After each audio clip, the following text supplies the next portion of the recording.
ஷேக் அவர்களுடைய பெயர் முஹம்மத். அவர்களது தந்தையின் பெயர் சாலிஹ். அவர்களது 8வது தலைமுறை பாட்டனாரனுடைய பெயர்தான் அல் உசைமீன் என்று இருந்திருக்கிறது.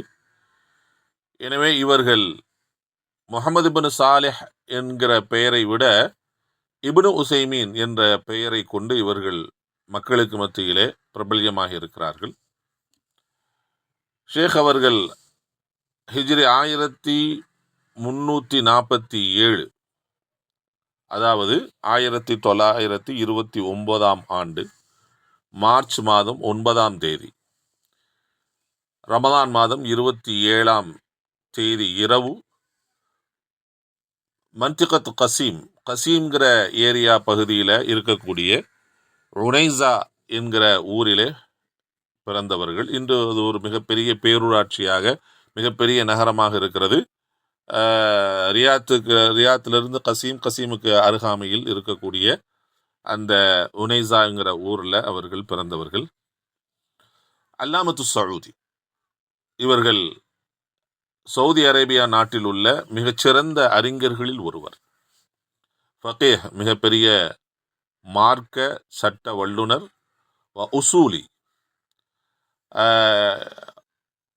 ஒரு சில இல்முகளுடைய உசூல்கள் இருக்கிறது அல்லவா, உசூலுல் ஃபிக்ஹ், உசூலுல் தஃப்சீர், உசூலுல் ஹதீஸ், இது போன்ற அந்த உசூல்கள் சம்பந்தமான விஷயங்களிலும் மிகப்பெரிய விற்பனராக இருந்தவர்கள். முஃபஸ்ஸிர், இன்னும் நிறைய குர்ஆனுடைய விரிவுரைகளை செய்தவர்கள்.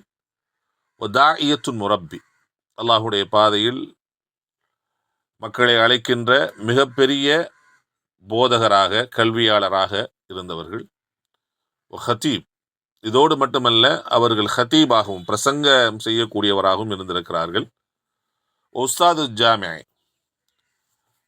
நிறைய பல்கலைக்கழகங்களில், சவுதியில் இருக்கக்கூடிய நிறைய பல்கலைக்கழகங்களில் ஜாமியத் இஸ்லாமியா வரைக்கும் அவர்கள் பேராசிரியராக இருந்தவர்கள். அதோடு மட்டுமல்ல, உது ஹைஅத்துல் கிபார் அல் உலமா சவுதியா, சவுதி அரேபியாவில் லஜ்னத்துல் ஃபத்தாவா என்று ஒரு குழுமம் இருக்கும், உயர்மட்ட குழு.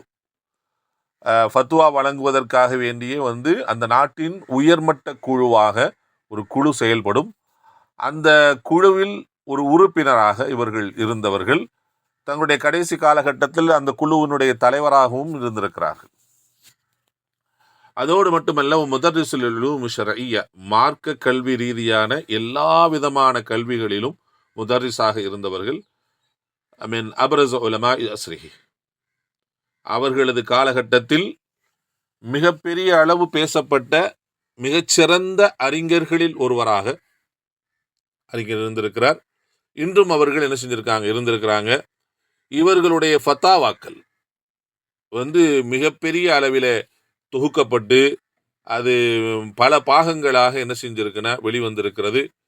இவர்கள் எழுதியிருக்கக்கூடிய நூல்கள் 100க்கும் மேற்பட்ட நூல்கள் இவர்கள் எழுதியிருக்கிறார்கள்.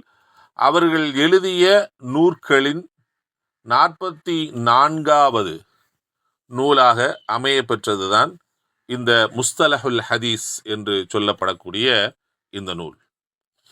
இவர்கள் அல்லாஹுடைய பாதையில் தங்களுடைய சிறு வயது முதல், அதாவது கல்வி கற்க ஆரம்பித்தது முதற்கொண்டு பேராசிரியராக, தாயியாக, ஒரு முஃப்தியாக, இப்படி நிறைய அல்லாஹுடைய பாதையில் அவர்கள் என்ன செய்திருக்கிறார்கள் என்று சொன்னால் பணிகள் செய்திருக்கிறார்கள். ஹிஜ்ரி 1421 ஷவ்வால் மாதம் 15ஆம் தேதி புதன்கிழமை, அதாவது 2001ஆம் ஆண்டு ஜனவரி மாதம் 10ஆம் தேதி அன்று தங்களது 74வது வயதிலே அவர்கள் தங்களது ஊரில் வைத்து மரணமடைந்தார்கள்.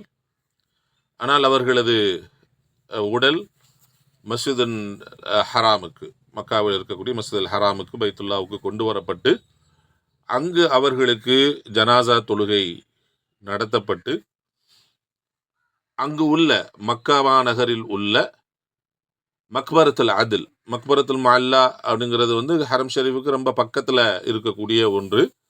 அதே போன்று இன்னொரு மிக பிரசித்தி பெற்ற ஒரு அடக்க ஸ்தலம்தான் மக்பரத்துல் அதில் என்று மக்கா மாநகரில் இருக்கக்கூடிய அந்த இடத்தில் அவர்கள் அடக்கம் செய்யப்பட்டிருக்கிறார்கள்.